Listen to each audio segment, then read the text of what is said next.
Thank you for tuning in to Tuesdays with Andrea podcast. I'm Andrea, and today we have special guest, Mr. John Laesch. He is activist and carpenter and is running for mayor for the city of Aurora. So welcome. Thank you for having me. I'm excited to be here. Thank you. I'm excited to talk with you because you are running for mayor. You're right in the middle of a campaign. We have, a month, not even left until the elections. You've been busy trying to get the message out. So I'm interested to learn more about your platform, to learn more about why you're running, as well as to hear what insights you can share with the audience. So let's start off with where you're at right now. Okay, so I feel like we're in a good position. Okay. We're getting a lot of momentum. Every day I'm getting 10 new Facebook friends and people calling and texting saying they want yard signs. We had probably 35, 45 people out knocking on doors this weekend, which is tremendous. Great weather for it. It is. I thought it was because they wanted us to win, but it's the great weather. It worked in your favor this weekend. I think it's going to be great weather from now until the election. I'm being very optimistic about it. Okay. But we're feeling very positive momentum. The thing that I've been at work for well over a decade, since 2004, is to see if we could have people-powered campaigns. There's two ways to go when you run for office. One way is to go to the insiders and the people with money and ask for their endorsements and raise money from the rich people who have money. So you sit on the phone all day and you talk to rich people, and then when you get to office, guess who you're going to represent? Mm-hmm. So we've been trying over the years to build people-powered campaigns. I've been successful in some efforts and learned lessons on the other efforts. But, I started in 2004 when the Iraq War started. I'd served over in the Middle East doing intelligence work. I knew we didn't have weapons of mass destruction. What branch of the military? U.S. Navy. Okay. And thank you for your service. Yeah. And, we started learning, and I ran against Dennis Hastert the same way, not taking money from big business. And Hastert had $5 million, so it was kind of a David and Goliath thing. We did very well, almost won that congressional seat in 2008 when Hastert retired, but fell short. Again, outspent 14-1. What made you run for that? When you got back and you had just served, what positioned you to want to campaign? So I did go to college in between. I got out of the military in 99 and finished up at Illinois State University, and that's when George Bush was saying that there were weapons of mass destruction. I had gone initially thinking if there was bad intelligence, I would go rejoin the intelligence community. And my friends all said, no, it's political. You should get involved in politics. So I found an anti-war candidate to work for. And then my younger brother got called up to go serve in 2005. And he had said, why don't you move home and run against Denny Hastert? So he was still in the National Guard, and when he said that, of course, I was going to do it. Yeah. So that's what kicked it all off. Your brother. Mm-hmm. And he is now, he did 3 tours over there. He's 100% disabled, and his kids suffer from it. I'm sorry to hear that. But it's what happens when you have big oil driving the agenda in our foreign policy. And it's played a role in this race too, right? I want to make Aurora a Green New Deal city. And we have to get off our fossil fuel addiction if we are going to save the planet. Scientists have given us 10 years. So you can see how some of these pieces are interconnected, right? We're spending billions of dollars fighting to protect our access to oil and energy. Instead, we could be putting all that money into electric vehicles, electrifying houses, making houses more energy efficient. It's just a choice of where we're going to put the money. Mm-hmm. And so, realizing that past summer, I was on a Democratic Party platform committee and pushed a number of amendments. One of them was that we would stop subsidizing fossil fuels. The U.S. taxpayers subsidize fossil fuel companies to the tune of $20 billion a year. And my amendment got pulled. They broke the rules. It caused a little bit of national media stir. And that's when I started looking at this and saying, what can we do locally? I've already made my own house 80% more energy efficient. How did you do that? So as a carpenter, I have a leg up. I chose Aurora and chose this historic home because I wanted to take something old and make it new and energy efficient and yet preserve its historic character. So I have this really old 116-year-old Victorian house, and I've kept all the beautiful pocket doors and everything. But I've been ripping out the plaster and lath, replacing the lead pipes, replacing the old wiring with conduit, and then re-insulating. And there's a number of techniques that can be used. So the Germans have figured out how to build a house that can be literally heated with a blow dryer. I wish. Right. I wish. Right? You know, So you're just paying a couple bucks a year. like since the pandemic, you know what my electricity bill is? A lot. Yeah. Yeah. A lot. And your electricity's bill, Everything went up. and your electricity bill has gone up because they passed a bill in Springfield that said we're going to increase the amount that we can charge people too. So it's not just because you're here using more, the rate has increased. And part of that money gets put towards energy efficiency work and gets put towards putting solar panels on people's roofs. So there is money out there that if we have an aggressive program that helps people find energy efficiency improvements or move them to solar, we can bring all that money into our local economy here in Aurora. So when you say Green New Deal, you're talking about making homes more efficient, saving money in having homeowners save money in that regard, but while spending more money on electrical work or reconfiguring some of the inner workings of a household to make it more efficient, which to your point, will bring more jobs, create more jobs for other people. Is that what you mean? That's the plan. Okay.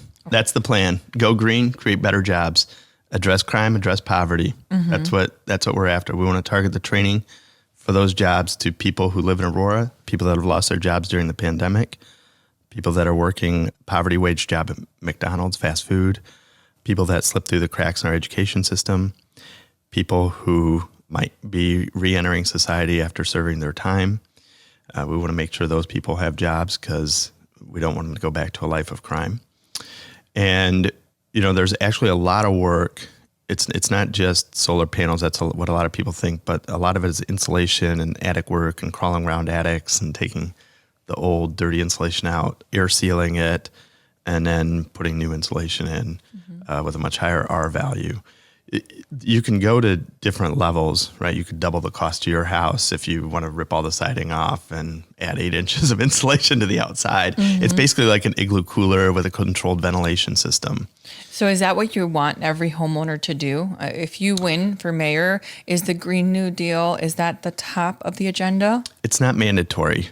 We're going to create incentives and help people get there that want to get there. There's going to be people that are perfectly happy with where they're at and will never change. And we won't have the resources to change everybody's house at once. I'm very pragmatic in our thinking that if we train 10 people the first year, retrofit 100 homes the first year, it'll start to spread. So start small. Yeah, well, you have to work with the resources you have. Now, if we're able to accrue billions of dollars from the federal government, we'll Great. put a lot more people. We'll put a lot more people to work, and they should be serious about this, right? We've got 10 years, and it pains me that very few people, with the exception of AOC and Bernie Sanders, are talking about this. There's a few others that are putting it first and foremost to their platform. Jay Inslee's done an excellent job as a governor and showing what a state can do. And Illinois actually is pretty progressive in the bill that we passed with ComEd. It wasn't a perfect bill, but it does create some resources for us to work with. What if people don't want to do that right away, right? And you don't get the buy-in immediately. What's your plan to get people's support on a larger scale, aside from those who are already supporting your platform? Right now, this is not an issue that is front and center. It will be. In the same way that the pandemic came about, at first people were like, I don't know, do we really have to pay attention? And all of a sudden it's like, oh my God, where do I get a mask? Yeah. It's going to be just like that, right? Yeah. So there's going to be a period where this becomes an emergency and everybody will be asking, how do I do it? Just like people are all asking, how do I get my vaccine? Where do I get it? Yeah. They're going to be wondering what they can do to make their house more energy efficient or to electrify their life a little bit. But even in the midst of a pandemic right now, I think people are, and to your point, they're focused on a living wage. They're focused on just work and wanting to pay the bills and get groceries, stay healthy, yeah, stay and safe. There's you have to be able to walk and chew gum at the same time if you're mayor, right? We got to keep filling the potholes. We got to take care of our water infrastructure needs. There are some. And we need to be focused on trying to improve our local economy, bring every dollar we can in to benefit the local economy and create better paying jobs. So, I mean, really at the end of the day, I think that is what people really want is they don't want to have to change their lives too much. But a point's going to come where we're going to have to change our lives. And if Aurora is at the forefront of that movement, we're going to have a strong, thriving economy here in 10 years. You're saying this is important. This will become important, and it's better for us to be ahead of the curve instead of behind. We don't see the effects of climate change here in Illinois as dramatically as they do on the coasts. So if you're a mayor on an East Coast town, the sea level's risen 8 inches. There's literally people are talking about building walls along the seacoast as a solution. Well, that's a Band-Aid. It's not a solution, but it's having an effect. If you're on the Gulf Coast, you're getting hit with a hurricane, not just once a year, but sometimes 2 and 3 times a year. Yeah. So it's having an impact. The impact that's going to happen in Illinois, we've seen some weather changes, more chaotic weather. If you're a contractor, you get a lot of calls, my gutters need to be bigger. It's because there's more rainfall. So people's basements are flooding more. They're very subtle changes and people aren't connecting what it is, what the crisis is. But eventually people are going to start moving to Illinois and migrating. So it's called climate migration to places like Illinois. You think so? Yeah, I think so. Yeah. Yep. Okay. I think so because we'll be able to still supply food, and Right now people are going south. Are they? After the third hurricane, and when insurance companies quit covering their damage, it'll change. They'll think, how do I relocate? Okay, got it. I think so. And then let's talk about creating more thriving jobs for people here. What are your plans for that? So it starts with training. First of all, I'm not limited to only thinking about green jobs, right? If anybody wants to come to our community and they want some sort of incentive out of the city, we want to make sure that they're paying a living wage, $15 an hour living wage. It doesn't do us any good to bring more high poverty jobs here. And then additionally, we need to work regionally with other cities and municipalities to set a wage standard and a benefit standard.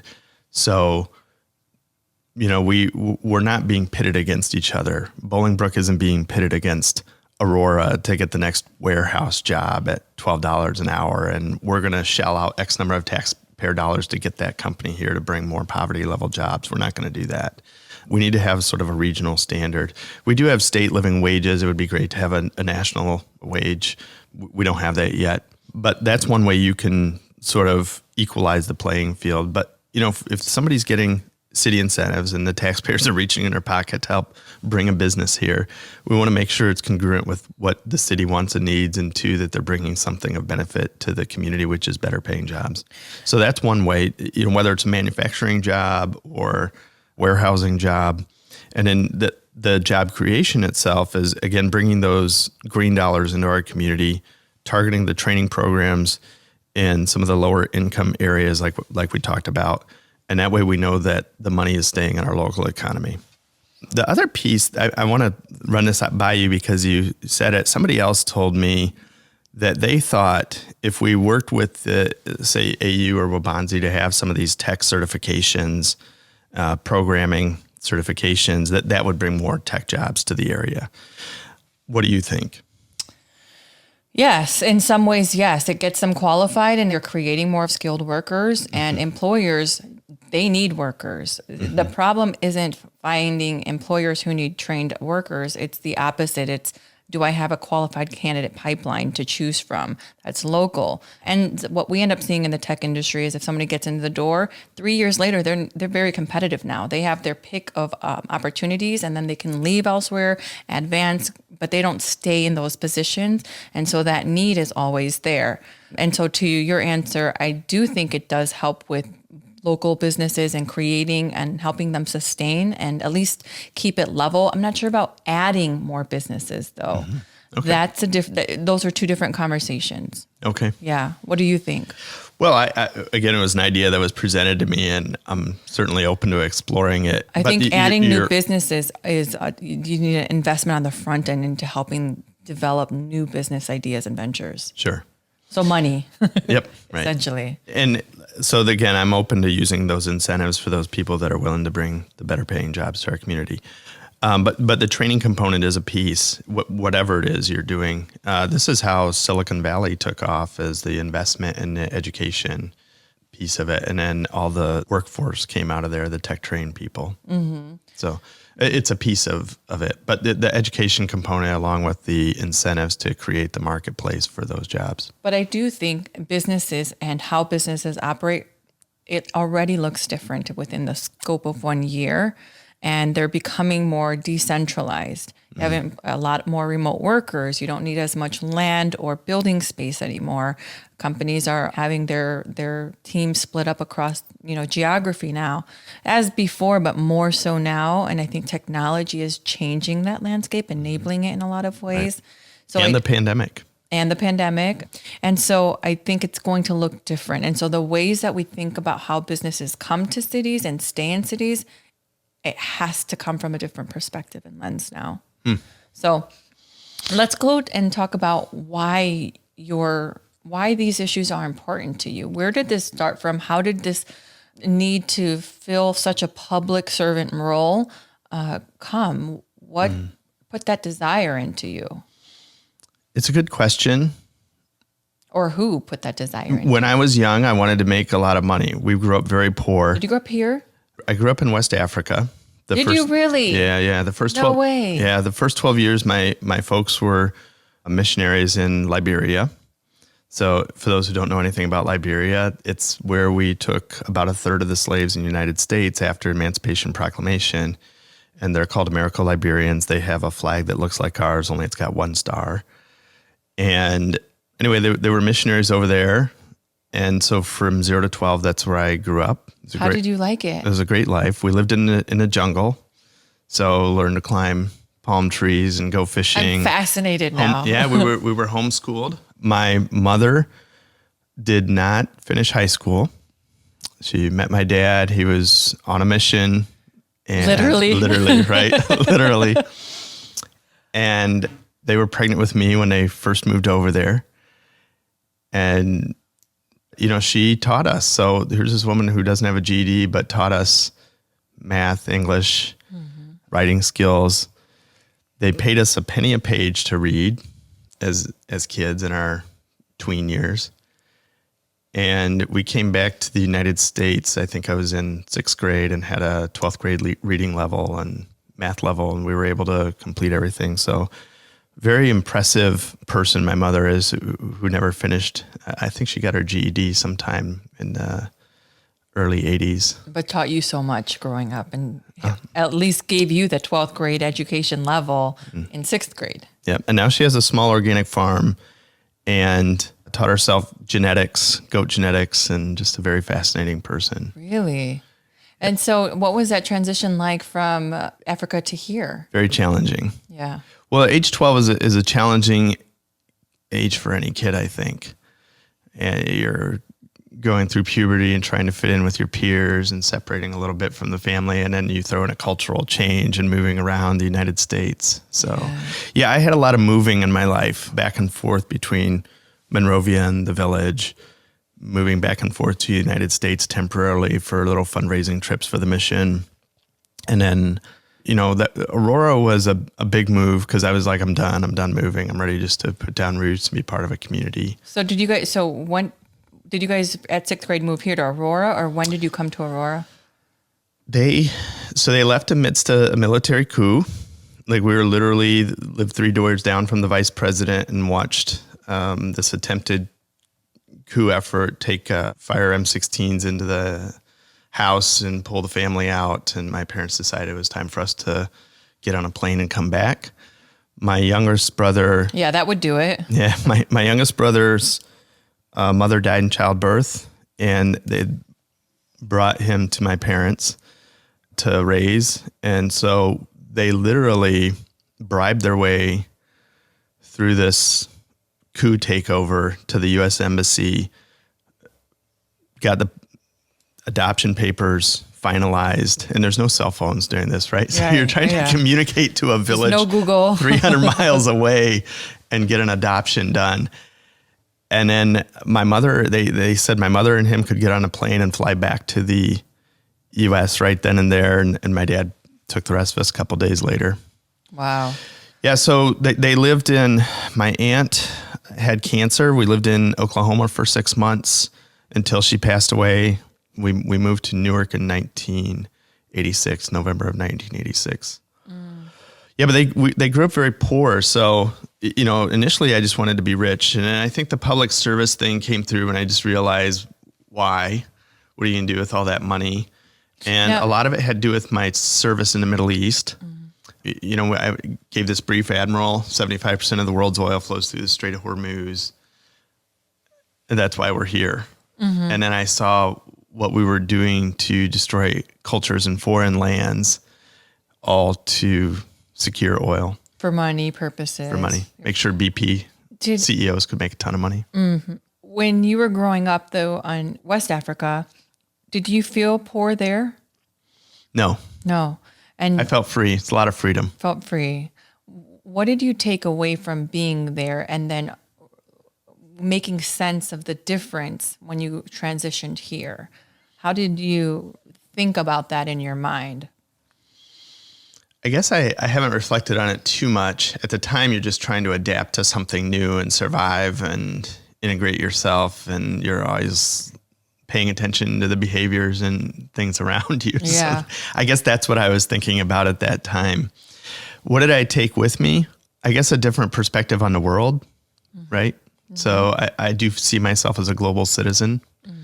And I think it allows me to connect to different people that come from a different background and cultural background. Because I'm always like, oh, this is curious. What is this person about? Yeah. It's the best part of running for office. You get to meet so many cool people going door to door. It's the best part. It's my favorite part. Oh, yeah. And then growing up here and understanding what poverty is from a different lens. And now that it seems to be a central issue of your campaign and platform. It is. Sure. Yes, because I think that kids miss out on the same opportunities that others could have. And I think at the baseline, if we're going to be a nation that offers, I think, equality, opportunity, and justice for all, which is what I think we should offer, everybody should have that basic equal starting place in life. Equality and opportunity. If you have that. And it starts in our education system. A lot of my work has been in education. You were on the board, right? I was on the school board, but even before then, I posted something on Facebook yesterday about, the teachers, and one of the teachers made an impact in my life. And I probably spent 3 years opposing private charter schools. They've been trying to privatize schools for a long time, the business adventures. And I just wanted to make sure that we protected that baseline so everybody had an equal opportunity. But that's what led me into the school board. Was we had just fought off a K-12 Inc., for-profit charter school that was in throughout the Fox Valley, District 129, 204, 203, 308, 131. And I just got done doing that. And then somebody had asked, well, why don't you run for school board? And I thought, why not? This makes sense. Imagine that teacher now looking at you on the school board. Yeah. Explain the story of the teacher. Yeah. So, I mean, like I said, we grew up very poor. My dad worked for a nonprofit. My mother worked a minimum wage job at a chicken farm as a crappy job. So we didn't have a lot. So I started working at age 14 on a lot of the neighboring farms. I've always had a very intense work ethic. And, this one teacher realized that I was working and doing so much and was always tired and hungry. And so she would she made me the student assistant for study hall and the student librarian. And then she let me sleep. And she always made sure that I had food too. So yeah, she made a huge impact. And when she said, I told her that I didn't think I could go to college. She's like, well, you should at least take the ACT. And it was $125 because I was working. I could afford the $125. I just didn't know that I could afford college, but she did. I did very well on the ACT, which allowed me to get into Knox College or other universities that I had applied to. So, she's the one that made a big difference. Other teachers did too, don't get me wrong. And I think that when I spent 3 years trying to protect teachers' pensions from basically a Wall Street money grab in Springfield, it was because I knew that they were going to make a difference in other people's lives. And on the school board, I continue to make sure we always recognize those teachers that they could come to East, train for 5 years, and go to a different district and make more money. But a lot of them choose to stay because they know that we are an underserved community, because they know those families are living in poverty, because those kids need a little extra help. And so I always take my hat off to those people. Yeah, who just invest and are in it. They're really dedicated to educating. They're dedicated to that mission and that cause and to the people that they're serving. And then after the school board position, does that bring you here to running for mayor? They're connected a little bit. A lot of it had to do with that. That's the poverty side. It was a frustration that there was not much you could do about it on the school board. We did get buses for the first time in the history of East Aurora. Which was a big deal. Oh my goodness. It was a big deal. It was an equity issue. I mean, that issue has been around for years. My mom had to walk. 100 years. All of my friends had to do that walk. And so that was a big change. Where'd you go to school? So we lived in Aurora, but we went to Naperville schools because my mom lied. And it was just a long story. Okay.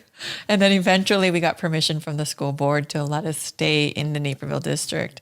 So we lived on the east side of Aurora and then went to Naperville schools and graduated within that district. And then I went to North Central College. Well, that's good. That's what happened. Boards need to have that flexibility. Yes. Sometimes there is hard and fast rules, and then people don't appreciate that they are following the rules and others aren't. But I do think that you kind of play the role of judge and jury sometimes in people's lives. So we did it a lot with expulsions and stuff, and I felt a lot of times that we would make an expulsion decision, and if we kicked a kid out, their path is very limited to what jobs they might have, or potentially choosing a life of crime instead. And so I always chose the side of giving people second chances, because you make mistakes in your youth and you have to have that flexibility on the rules. I'm very much that kind of person and very much see room to give people second chances. Yeah, and to look at the situations and be flexible in that decision. Do what's right making. for the kid. Do what's right for exactly. I'm glad that you have that outlook. So when we talk about wanting to run for mayor of a large city, second largest city in the state of Illinois, what is your leadership philosophy for running a city government? Lead by example. That's my leadership style. The people that work with me as a carpenter know that I'll be the first one that says, okay, it's time to get up from the break table and go back to work. People that served with me in the military know that I can see where we're going and take us there. I think that in this race, I've said that I'll take 25% pay cut. It's less about the budget. It's more about being an example that we're here as public servants. We work for the taxpayers. I will abide by, and I'm a union carpenter, so I agree with union contract, but I want to get those employees who are like our teachers that decide to stay and make a difference and want to see us be this role model city. So that's the kind of people that we want to attract. And what do you see as the main function and role of government for the people of Aurora? Government is powerful. The question is, who is it working for? So I started off talking about people-powered campaigns. It's mayor for the people. That's who we're going to work for. The way government typically works is they work for big business and the wealthy and the powerful and the people who can buy access to the decision makers. So I believe in a more democratic system. What does that look like? There's a guy who's been contacting me. He's like, John, just my neighborhood is such run down and there's all this stuff. So it's just a matter of connecting him to the city resources to do what it takes to clean it up.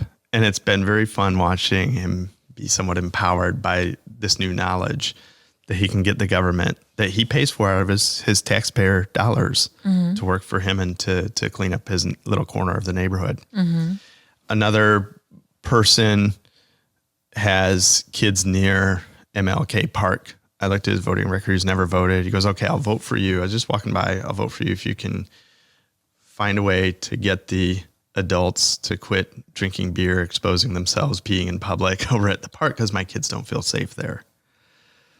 So, I connected him to somebody on the park district board, and this all happened last night. Nothing's transpired till then, but it's empowering people. That's what people-powered government looks like. When people come to the city and say, I've got this idea, what do you think? Right? And then them being able to come to you, and then there's action behind it. There's presence working behind the scenes to acknowledge and address the issue and concern they have. If it's a good idea that has public support, it makes sense. I'm sure I'm going to get some not so great ideas come forward. Well, here's another good example. Somebody had said, hey, John, why don't we recruit police out of our schools so our police look like the community? Okay. What do you think about that? I think that's a great idea, right? And in a democracy, that's what we do.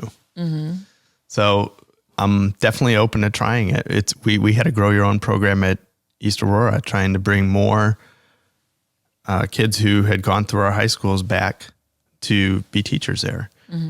And then I think that those people give a damn about their community. So that's what we're looking for. After the school board, was there a gap between running or finishing there and then starting the campaign for mayor, or no? It's just... Yeah, no, there was a gap. I worked for Bernie Sanders' presidential cycle and Rachel Ventura, who ran for U.S. Congress in this last cycle. She is an intense grassroots campaigner, incredibly smart woman. She's going places someday. Shout out Rachel Ventura. Yep. She's managing my race, and we both have that commitment to people-powered government. And I think we're going to win this race. And I think right now America needs a win. The people need a win. Why do you think people are supporting you? What is it that your platform says and is doing that is connecting people to you? It's very simple. It's that we're going to listen to their interests and serve their interests. Right? The taxpayers are able to drive the ship, and they're going to have a voice in their government. And then we want a government and economy that works for everybody. It's not okay to have a 12% poverty rate. Why is every elected official that serves Aurora not upset about that and working day and night to fix that? What would be your solution to address that? It goes back to trying to find a way to get better paying jobs. I think if you offer people a good paying job and economic opportunity in life, or life of crime, they're going to choose the good paying job and a nice house, opportunity to raise their family. Yeah. That's what they're going to choose. Want. Yes. That's what we all want. If you give them that choice, or scraping by and struggling, they don't want that either. There's an argument out there that, well, they just didn't re-educate themselves. There's plenty of opportunities for good paying jobs. And that's not necessarily true. We have a system that shovels a lot of money to the top and lets people like Jeff Bezos have low-wage employees that are struggling to get by while he takes all the money at the top, and we need to fix that. And the government then is the one that has to fix that, the elected officials. So that is where our traction comes from, is people know they have someone who's on their side. And I've demonstrated it throughout my time here in Aurora, throughout my life. I've been an advocate for working people, a union organizer, somebody who's led by example. And my philosophy is, if somebody's willing to fight for themselves, I'll be the second person holding a sign next to them and advocating for them. I think that's what it takes. I'm not much of a handout kind of guy. I think that we just need to create economic opportunities for those people who want to take them, and empower people to achieve what they want to achieve in life. Does that make sense? It absolutely makes sense. And the way that we do that is through having them earn more money, essentially. I think so. Right? I think so. Yeah, and those parents' kids, if they're making more money, their kids are going to have more economic opportunities. So right now we have a cycle of poverty that keeps repeating itself. Why can't we have a cycle of success, a cycle of empowerment? Yeah. So success leaves clues. What does success look like, and how can you translate that on a larger scale? Are you asking what success looks like in my campaign? Because that's a victory on April 6th. Or are you asking for like the positives of the campaign or just like successes in my life? I want to make sure I'm answering the right question. Let's go with successes. Let's go a little bit more broader. Let's do successes in your life that really align to some of the core values that you're leading with on your campaign and how that looks like if you win in April. Two big successes, and I want to pay attention to how we achieved it because they're both we stories. They're not me stories. Okay. So one is ATMI precast concrete. Two of my neighbors worked at ATMI. Concrete business? The prefab concrete. So they make prefab walls for warehouses. They make prefab bridge components. It's all concrete. About 100 people that work there. And they were organizing for a union contract, better wages.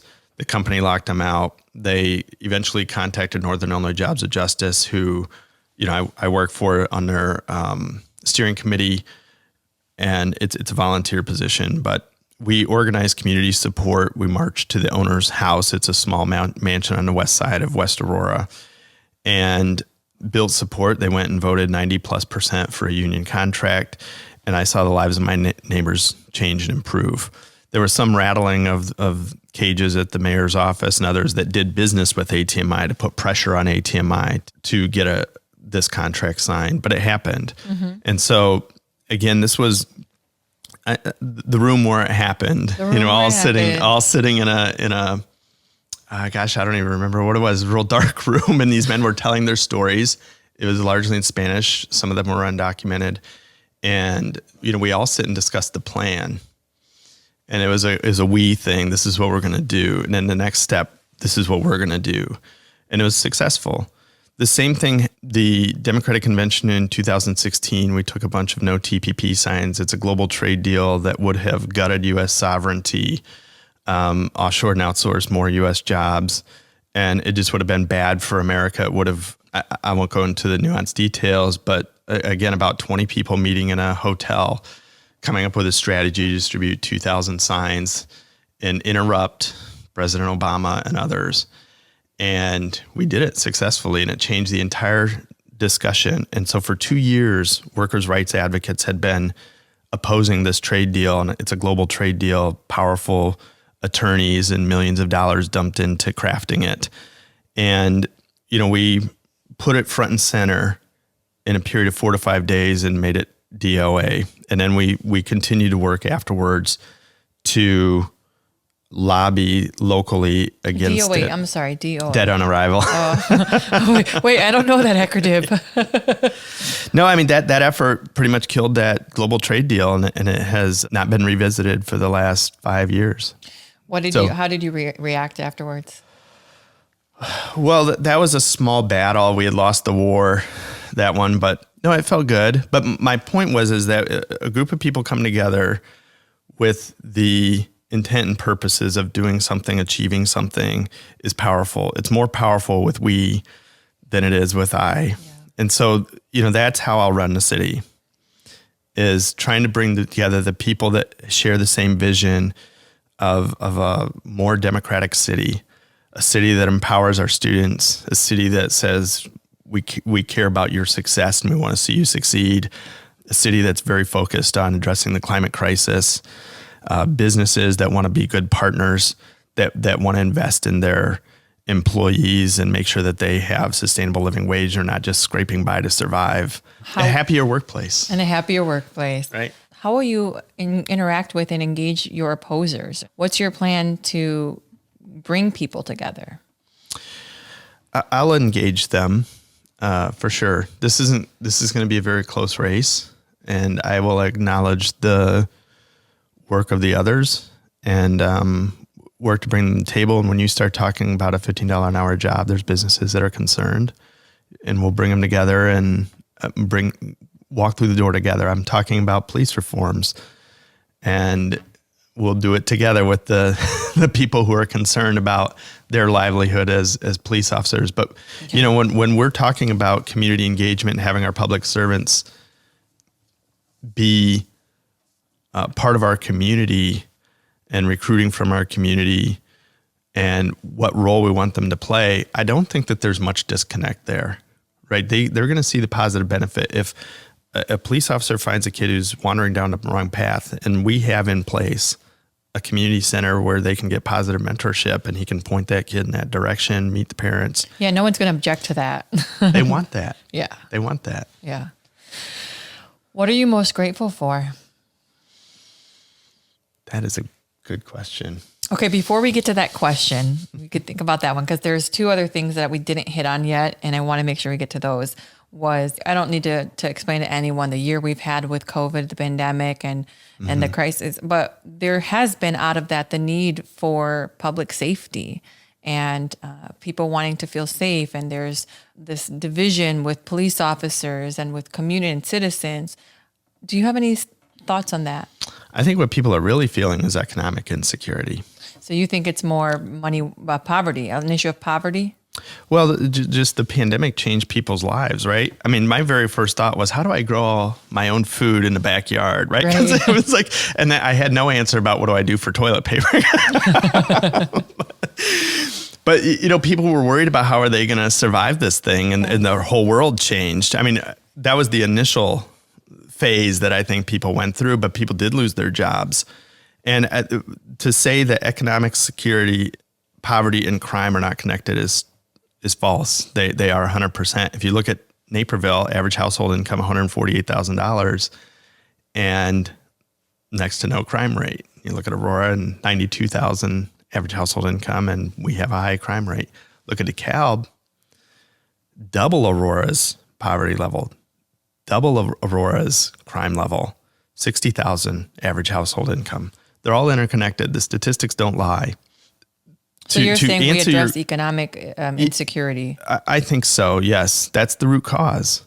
And again, it all goes back to that, giving people that choice. And then there's things that we can do to transform the police force to where they are holding job fairs, or, Sheriff Ron Hain has done an excellent job putting training programs into our jail system. So while people are there, they're learning a job skill that they can come out and have a job and be a productive member of society with a salary. Mm-hmm. So I think that those sort of things are what we need to be doing to reducing crime. There's going to be a lot of hard work between community and police to repair that damage. And this is not an area that I am uniquely skilled in, other than bringing people together from opposing sides and trying to find common ground. So I'm dedicated to it, but there's people who are better experts, and I'll recruit their help. And there's people who did this. If you recall, in the 90s, we had 25, 30 murders a year. And it was in the early 2000s, we started to bring the community together to call for a ceasefire between gangs and to create better youth intervention programs for kids. And we can do that again. Yeah. Some of those people still live here. They're very aware of it. They want to be called. They want to be tapped on the shoulder and said, we need you again. Yeah. And they're ready for it. And they want to do that. And so it's a matter of empowering and enabling individuals in our community. Did you use the word empowerment? Yeah, I did. You're like, bingo. Exactly. Empowering and enabling them to do what they want in terms of service and outreach. What are you most grateful for? I think living in a democracy. The questions you don't like. No, it's a good question. Nobody's asked it before, but living in a democracy. I grew up in a country where there was no democracy. I lived in the Middle East for 3 years where women do not have basic rights. And some classes of people, if you're the wrong religion, you don't have any rights. So we have that here. And it's shameful that so many people don't take it more seriously. There's a woman by the name of Saba Heather who's running for District 204 School Board. Her and her husband became citizens a year ago. And she's just like, I'm doing this. I want to be engaged, because they come from a place where they had no rights. And now they have them. We've taken that for granted. I think that's one of the things my international roots and perspective have made me realize that we can change things. And the other thing, it's so awesome. It must be like a teacher seeing the light switch go on for a kid for the first time when they grasp something, but seeing people empowered. Mm-hmm. And what's going to happen out of this campaign is there are people who are learning how to knock on doors, who are learning how to run a campaign. They're going to run for office too. Mm-hmm. So this isn't just one moment in one election. This is a movement that's much bigger, and it's going to sweep across the United States, that we're going to have a people-powered government. I'm confident of it. You're confident of that. It's important. And I think there tends to be like politics can be a dirty word sometimes for people. At one point, you had to wake up and say, I'm going to run for mayor. I think I can run for mayor, and then actually do it, and then get the support and organize a team and put yourself in a position to where you are today. That doesn't come naturally. It doesn't come because you just want it to happen. And a lot of times you have to overcome even just the belief system. I can do this. I'm ready for this. I'm made for this. And it's a we thing. And it's a we thing. It wasn't me deciding, it was we. So did you have that moment though, or no? Like, what spurred you to say, I can be mayor? It wasn't a me thing. It was really a we thing. It was us sitting around saying we need to have a plan to model city. That's what's needed now in the and who's us? The green movement. That's everybody that's part of the team. So, I mentioned Rachel. I'm part of a group, Progressives of Kane County. Allison Squires runs that group. Kate Cuneo, Andrew Heyman, a long list. Helen Ratzlow, my neighbor. It's so funny. All my neighbors are all these little rabble rousers and revolutionaries in my neighborhood. Yeah, well, that's what happens. We get people together, though. Yeah. And good things happen. Big things happen. Yeah. And we said we can do this, and we created the vision. And they're like, but John, you're going to be the person. I'm ready for it. Yeah. And my leadership style is bringing people together, but also sticking the flag in the ground and saying, let's do this. Right. And then people rally around the flag, I think. Yeah. So that I think is what's happening. In the next 5 years, what do you predict for the next 5 years? What do you see? I guess in 5 years, we'll see if I get a second term. I would hope so. What I'm talking about accomplishing isn't going to happen overnight. Like I said, very measured successes as you go along. But I predict in 5 years, we'll have several hydroturbines on the Fox River.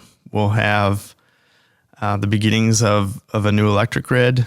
I believe that I would like to see our poverty rate drop from 12% to 7-8. Let's start moving the meter. I believe that, as I say all this, there's this reality that I've always made people aware of, that, as you pointed out, our economy has changed. The brick and mortar economy has changed. And it's still on shaky grounds, in my view, as to whether the next mayor of Aurora just might be fighting to keep people in their homes. Yeah.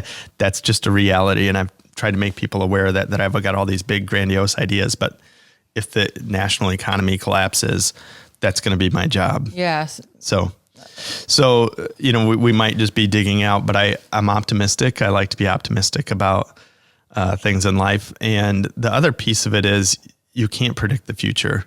I never knew that I would join the military. I never knew that I would seek public office. And, I'm sure that the current mayor and all the people never predicted the Henry Pratt shooting, never predicted the pandemic. There's just so much that can come at you. So I don't like to try and cast it out, but in my vision, in 5 to 10 years, we're starting to break that bubble to where Aurora is that cool green place where we're at the cutting edge, and other cities are saying, look what Aurora is doing.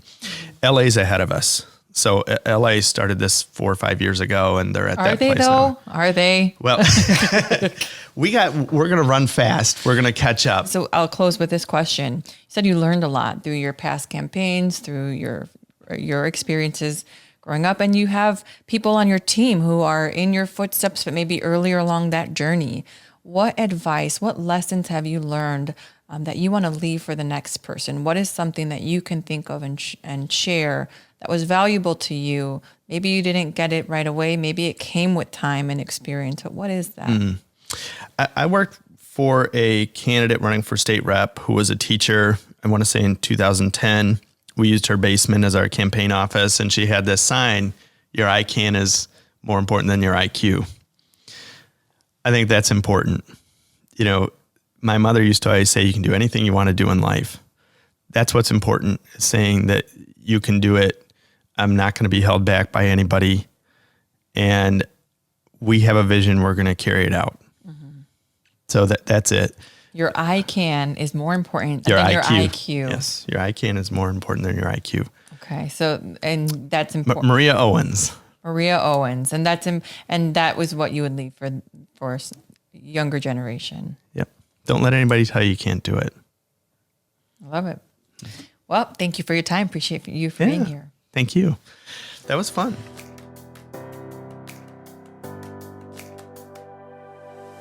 Thank you for listening to Tuesdays with Andrea. There are hundreds of thousands of podcasts out there, and I appreciate you making the time to listen to mine. If you like this show and want to know more, check out TuesdaysWithAndrea.com, or please leave a review on iTunes or drop a line in the YouTube comments section. Until next time, please stay kind in your mind, nice on the web, and stay hella hopeful in your heart.